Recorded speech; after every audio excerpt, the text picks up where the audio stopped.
Live. I'm David Sirota. In this special live interview, I'm talking to the journalist who first uncovered the original Epstein cover up to try to get to the bottom of what is happening with the emergence of all of these new emails. If you've been living under a rock, then you might not have heard that the U.S. House released 23,000 plus emails from Jeffrey Epstein.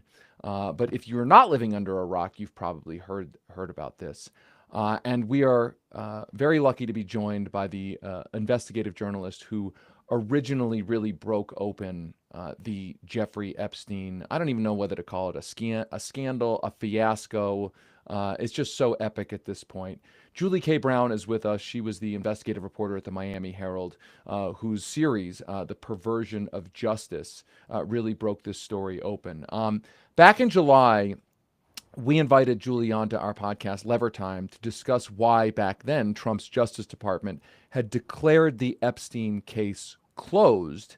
And we talked about what they were hiding. And today we want to go over what new information we can glean from these new files, these new emails, what we still need to know, what is unknown. So let's get right to it. Julie Brown, first of all, thank you for being with us. You've looked at some of these emails. I mean, there's 23,000 pages of them, so it's a lot. First and foremost, what have we learned that perhaps we didn't know? What sticks out to you in this new cache of documents? Well, what we do know is that there is one person who was named far more times than any other person in these cache of documents, and that name is Donald Trump. He was named at least 1,500 times in these emails. By contrast, someone like Clinton, for example, was mentioned around 500 times, and Biden probably around 300 times. So it shows that Donald Trump was a larger than life figure in Epstein's world. I mean, a lot of, and remember, these emails also were a time period from 2009 through 2019, this decade, which is theoretically a decade that the president has said he was no longer associated with Epstein. Yet his name is included in these emails more than any other person. So one question I have on that specifically is that Donald Trump, at least at some of the time that we see of these emails, Donald Trump was becoming a national political figure. So what's the response to those who might say, well, yeah, he's mentioned a lot in the emails, in part because he's like on the ascent to becoming president of the United States, and sort of everyone in the country's talking about it. That's true. That I mean, that's partially true. And Epstein, remember, he was the kind of person that wanted to leverage all his political contacts for, and all, not only his political contacts, his academic contacts, his celebrity contacts. He was the Mr. Leverage. I mean, that's exactly what he used as his currency to get more people under his thumb.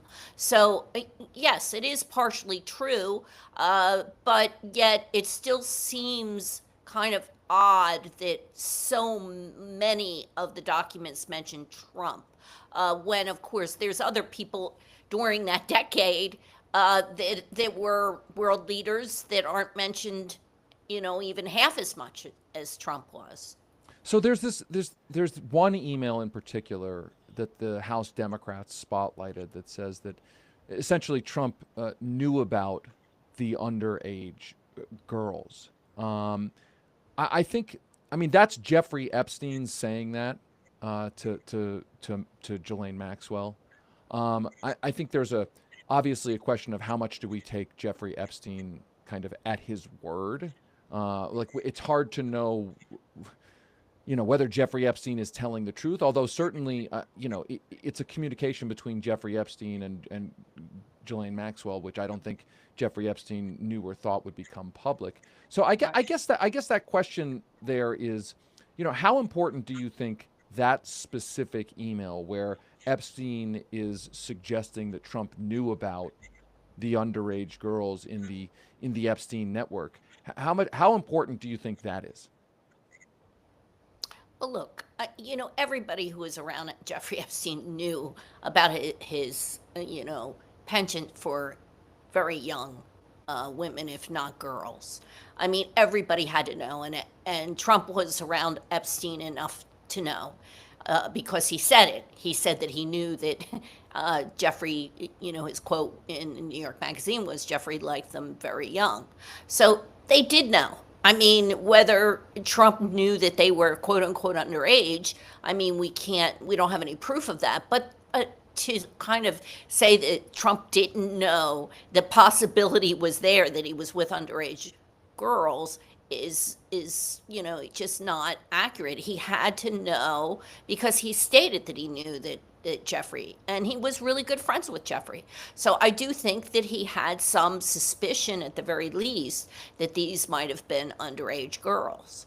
I want to, that gets to like a larger question here. The New York Times columnist Ezra Klein wrote a few months ago, and this is a quote. I think this guy is talking about Epstein had a lot of powerful friends, and that he was a predator and a pedophile, and those sides of his life were mostly separate. He's talking about separate from the political side of his life. And he was saying, I don't think there's a list of bold-faced names, et cetera, et cetera. I want you to address that theory about Jeffrey Epstein. That there's a theory among people who I think are sort of running interference, whether knowingly or not, for very powerful people who simply can't get their head around, can't believe, or don't want to believe that the people in politics who Jeffrey Epstein was dealing with somehow didn't know that Jeffrey Epstein was leading some sort of secret double life. I mean, I want you to address whether that's possible, probable, or unlikely. Well, in fact, they are saying that he was leading a secret double life, that these two lives didn't intertwine. And all I would say about that is you haven't read all the court documents, you haven't listened to the victims, you're not paying attention because his lives were very intertwined. His life of taking advantage of people, and that included underage girls and young women, was absolutely, if you look at those emails, it shows that they were entwined. You have these powerful men talking to Epstein about, making jokes about Trump not being, his face almost went through the door when he looked at these girls that were by his pool. I mean, these conversations with these powerful men, there's plenty of evidence that they all kind of knew what was going on here. I mean, they used the euphemism fun a lot. And you could tell by the way they're using that word. They're talking about women and they're talking about sex and they're saying fun. I mean, it's very clear that Epstein's world, I mean, we had victims that have already said publicly and in sworn documents that Epstein had needed girls so much he had to have them he had to have sex 3 times a day. So this was not something your closest friends would be able to not know. And these emails show that they did know because they were asking him for advice about their women. So I don't think that Epstein was able to compartmentalize his obsession with sex and the way, his version of sex, which was preying on young girls. Just the way the whole conversations that they had in these emails, I would invite people to really look at them because they are public and you can see them. This isn't the way that men talk if they really don't understand that this is an important piece of their friendships, that they're talking about, meeting girls and what should I do. And it's somewhat enlightening to see that there are these powerful men were seeking out someone like Jeffrey Epstein for essentially romantic or sexual, advice. I should mention for folks who are tuning in, if you want to put questions in the comments here on YouTube, we're going to try to ask as many questions as we can to Julie Brown and to also Congressman Khanna, who's going to join us at the bottom of this hour. I want to ask about what perhaps we don't yet know that perhaps there's hopes that we will find out if the government releases the entire so-called Epstein file. I guess what I'm getting at is this is 23,000 pages of emails, but there's also this week this push for a vote in the House to force the government to release the totality of the Epstein file. So, from what you know about all of this, what do we now have versus what is still not released? Well, we have, of course, we know we have his flight logs, which are very cryptic and in places hard to decipher because initials are used. We have, his some of his calendars with the Oversight Committee released a few weeks ago. We have these emails, but they're only from a certain period of time. So we have a lot of court documents. We have some depositions. A lot of these depositions, though, by the way, were sealed and heavily redacted if they were unsealed. That Miami Herald went to court to get a lot of information unsealed, and we were successful. But even when we obtained them, they were given to us piecemeal, and they were heavily redacted. So hopefully, some of this information is in these DOJ files, and perhaps less redacted. And so we might be able to get more of a picture of what kind of evidence the DOJ had against Epstein and others who we know that there were victims that were interviewed by the FBI that mentioned other people who were involved. And when I say involved, I don't necessarily mean someone who was directly having sex with underage girls. There were people in his orbit, very important to his networking, his sex trafficking network, who helped run it. Epstein was incapable of running such a big operation by himself. He had accountants. I mean, he had lawyers helping him. He had a lot of people that were helping him. So hopefully, the DOJ, the FBI investigated some of this over the past few years at the very least. What do you make of Donald Trump saying in the last, what was it, 24, 36 hours, saying that he now wants all of the Epstein files to be released? I'm just curious what you make of that. Well, you know what it reminds me of when when Bondi said they're all on my desk, they're all coming out, and I knew at the time she was saying that. I knew at the time they're not coming out. There's no way that they are going to release this material. And she's saying it's on her desk. I knew the files were so massive they couldn't probably even fit in her whole office. So I knew she didn't really know what she was talking about. So I mean, you have to wonder, if we're really going to see everything, because in the past they sort of shorted the public, promising them they were going to do it, they were going to release these files, and then they didn't. Now, as you probably know, Dropsite News has been reporting on the Epstein files through the lens of emails shared by Epstein and Ehud Barak, the former Israeli prime minister. There's other sort of world icons in these documents. This suspicion that Jeffrey Epstein had contacts, for instance, with Israeli intelligence. What do you make of that?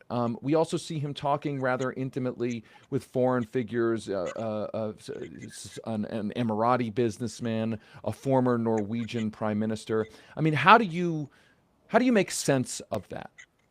I don't think there is a way to make sense of it. You can only theorize what they mean and what that means as far as what Jeffrey Epstein's involvement, or whether he was, definitely in Mossad. I personally don't think that he was. From everything I know, just right this moment, I don't think that he was Mossad. I think just like everything else, that you can kind of see in these emails, he loved to fancy himself being, on the front lines of everything, being on the front lines of, the Trump world, being on the front lines of, the Democrats, being on the front lines of science, on art even, So I think he did have a lot of dealings, and I'm sure he helped them in his own way, but I don't think that he was employed by them, so to speak. I think that he just loved to be in the thick of all the intrigue, kind of thing. So it's just my opinion. I just don't see, I admire the work everybody else is doing, digging into this, but I haven't seen anything that proves that he was actually a point person, in other words, working for these organizations. I want to ask about the media here, and just for folks who are watching this live, I'm trying to summarize everyone's questions here, and there's been a lot of questions that have come in, and one of them is about the media. There's correspondence between Epstein and two journalists, Michael Wolff, the sort of big time political reporter who does sort of inside scoopy books, and also a New York Times reporter. And in the New York Times reporter's correspondence, it looks like that the New York Times reporter is kind of tipping off Jeffrey Epstein to the fact that a private investigator is looking into him and his network.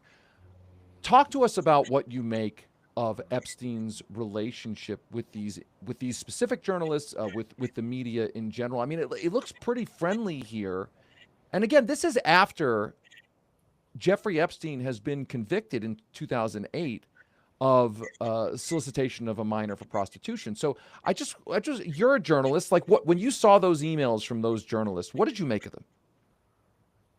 Well, it's not good. I think as journalists, uh, I'm always mindful of how I talk to people, because you never know how it's going to come back to haunt you. I know you want to get information from people, and sometimes journalists sort of try to ingratiate themselves with certain sources in order to get them to feel comfortable talking. But you have to draw a line. I mean, even me with the victims, um, there are even times when I have to really remind them that I'm not their friend. I'm a journalist, and I want them to be mindful of what they're saying to me and not think that everything that they say to me is because, I'm their friend, because I'm not. I'm a journalist. And I think that, we all in the media have to be pretty upfront and transparent about what we're doing and why we're doing it. I mean, we should tell people, I'm writing a story about this, and this is why I'm doing this. And I don't think that we should mislead people into believing that we're their friends, because we're not.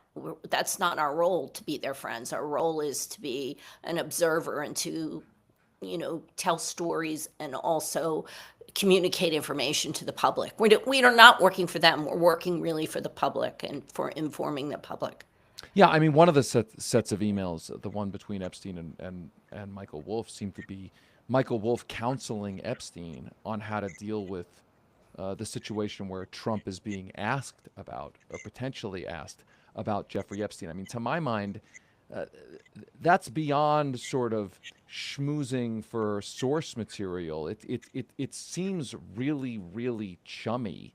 And I guess the question I have on that as a follow up is, you know, this story has been around for a very long time at this point. I mean, we're talking about almost 20 years, maybe even arguably more than 20 years, and yet it is culminating now in this sort of scandal, in the sense that it's been a scandal for that long, but I feel like it existed in the space of so-called conspiracy theory for a long time, and that the people who were chummy with Jeffrey Epstein, even after he's been convicted and gone to jail, that they relied on the fact that this would be kept in the space of conspiracy theory, only an obsession of people who sort of Right, travel in conspiracy theory. right. As somebody who worked through that and exposed what you did, why do you think it has taken this long for it to become a situation that is being taken seriously?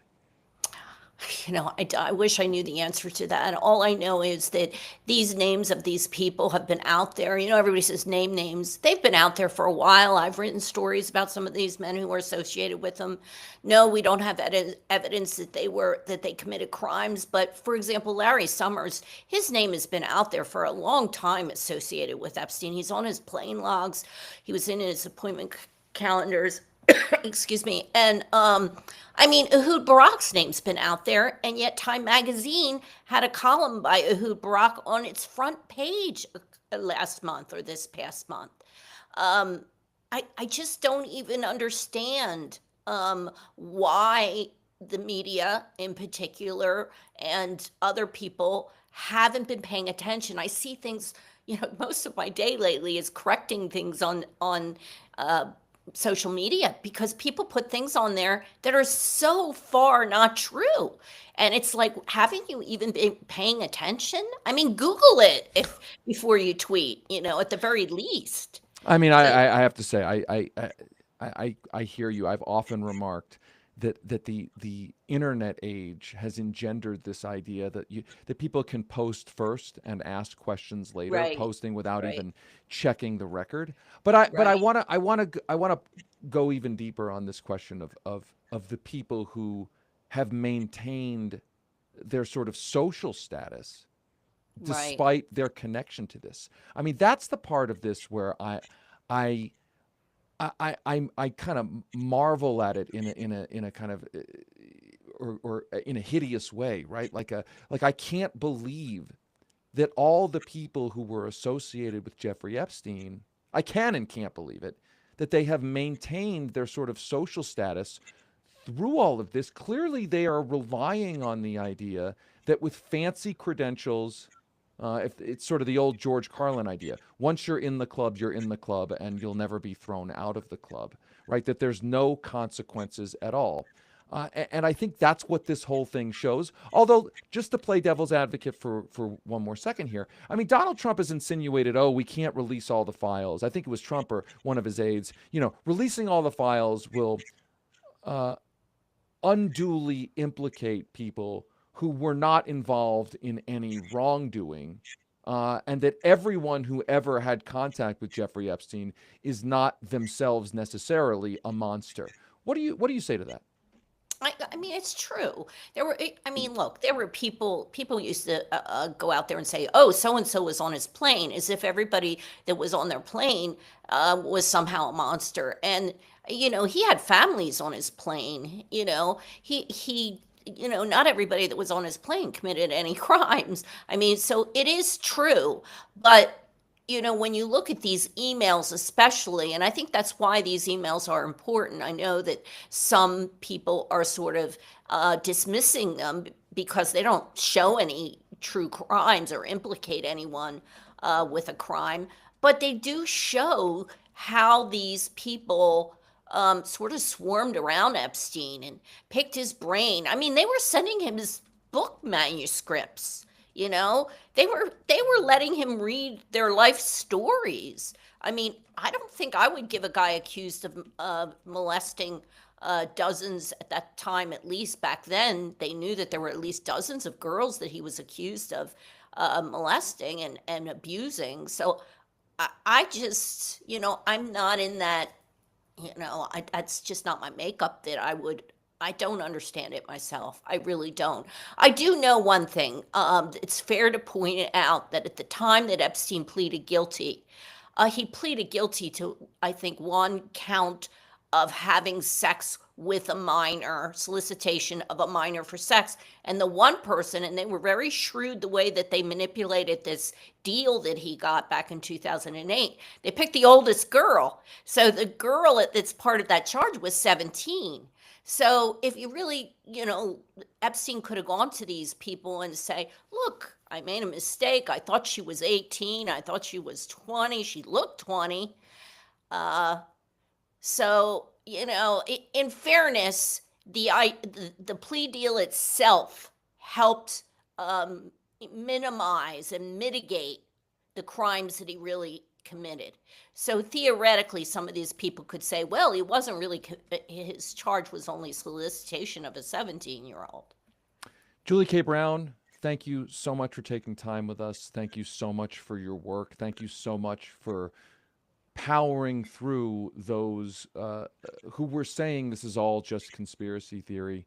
Um, the accountability that's happening, hopefully now, is happening because you and others and the victims spoke out, and you powered through that. So, I think honestly, like journalism and the public and the victims owe you a debt of gratitude. Thank you so much. Thank you for having me. Okay, we're going to go to Congressman Khanna right now. Congressman Khanna is the Democrat from California who's been leading the fight to create a bipartisan coalition to force the release of the so-called Epstein files. Thanks for joining us tonight. We are apparently on the precipice of having the actual vote that you have been pushing for. So I guess the first question is, what is the latest state of play on whether you believe you have enough votes to actually pass what you're trying to pass? And for those who don't know exactly what you're trying to pass, why don't you give us a brief summary of that?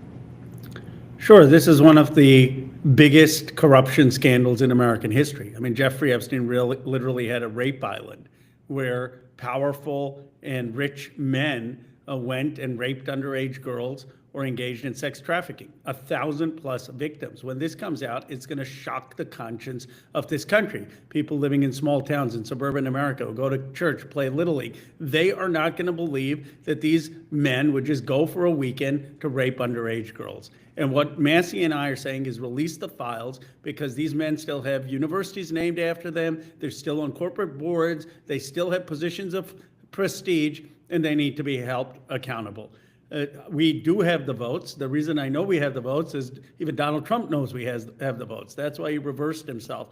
We had almost 100 Republicans who were going to vote underlying for the Khanna Epstein Transparency Act. It's a Democratic bill against the pressure of their own White House. So that has not happened throughout Trump's tenure. Frankly, it almost never happens in American politics. Trump saw that, and that's why he's endorsed voting for the bill. So one question that's come up about this is, if Donald Trump says he wants the files released, can't Donald Trump just order his attorney general or his FBI director to release the files, right? I mean, there is a little bit of like this weird, we have to vote on it to get the files released, but Donald Trump now says he wants the files released, and Donald Trump controls the executive branch. Like, just walk us through what's going on there. Absolutely, he could do it. This is going to put pressure on him to do it, and it's going to show him that his base wants him to do it. But yes, he could do this tomorrow. He could go and say, look, release the files. But the reality is, him signing this bill is going to increase the amount of pressure for him to do exactly that. One question that's also come up that a couple of readers have written in about is Joe Biden. Why didn't the Biden administration release these documents? I've heard there's speculation that Biden wanted to, for instance, protect Bill Clinton or Larry Summers or other people. I mean, how do you understand why the previous administration did not release the so-called Epstein files? I think they were very process oriented. I mean, that's who Biden is. That's who Merrick Garland was. And so they had judges that were ordering some releases very slowly. Then Donald Trump ran on saying, no, let's get it all out there. And frankly, he was right to do that. And I didn't criticize him at all for the first 6 months. It's only when Pam Bondi said, no, there's nothing to see, we're not going to release anything, that Thomas Massey and I jumped in. And by the way, we thought that Donald Trump would have our back at first because he ran on this. It turns out he digs in and becomes oppositional, and now he's caved and agreeing with what Massey and I have said. But the reason it wasn't done in the Biden administration is there was not the urgency to move beyond the judge's orders. Let's talk about what we know right now. Elizabeth Warren, senator from Massachusetts, has now called on Harvard University to cut ties with Larry Summers after the newest revelations about Larry Summers' connection to Jeffrey Epstein. I guess I'll ask you specifically about someone like Larry Summers, a big time icon in the Democratic Party. I mean, he was the former Treasury Secretary. He is at the Center for American Progress. He's reportedly forging Democrats' Project 2029 agenda. Do you think that Larry Summers should be not have a job at Harvard and sort of not be such a prominent figure in Democratic Party politics based on what we've now learned? There should be accountability. I mean, based on what I've learned, is he was engaged in conversations with Epstein about his romantic desires for others in the economics profession. I don't know. I haven't followed all the details, but certainly seems inappropriate. And that is something, whether it's a Democrat or Republican, for consistency's sake, we have to say there should be accountability. And as I say, this is someone who's corresponded with Larry Summers, recently corresponded with him, who has respected, even though disagreed with him about his intellect, but we have to be consistent. The question of why this is all happening now. I asked Julie Brown this question. I want to ask you this question. This is a scandal that has been around for almost 20 years. And it is only now, I think, hopefully being dealt with the seriousness that it requires. Why do you think it's taken this long for this scandal to finally be taken seriously? Well, I don't want to give Massey, myself, or Marjorie Taylor Greene congratulatory credit, because the credit really belongs to the survivors. But we took it seriously, and it shows that, as a member of Congress, if you build unusual coalitions, you can still make a difference. We called the survivors to come before Congress. No one had thought to do that before. We subpoenaed the Epstein estate. No one had done that before. We insisted on doing a discharge petition and rounded up the votes. No one had done that before. We didn't let the issue drop when they tried to continue to stall it. And it shows that if you're committed and build a coalition that crosses the political divides and you stand firm on conviction, you can actually make a difference. And I wish this had happened earlier, but this is what it takes. And by the way, this is the alternative to kind of the traditional bipartisanship that the media celebrates, the vanilla moderates who sort of come together to preserve the status quo that is shafting people. Well, you know what? Another bipartisan coalition is populists on both sides of the party who want reform and think the system has shafted people coming together to reform the corruption and the injustices in our system. This, in my view, is the future of American politics if we want to unify this country and return power to working and ordinary Americans. I mean, look, I will admit my own personal sense that I didn't think this was going to be possible. I mean, maybe that's because I'm entering midlife and have become more cynical, right? But like,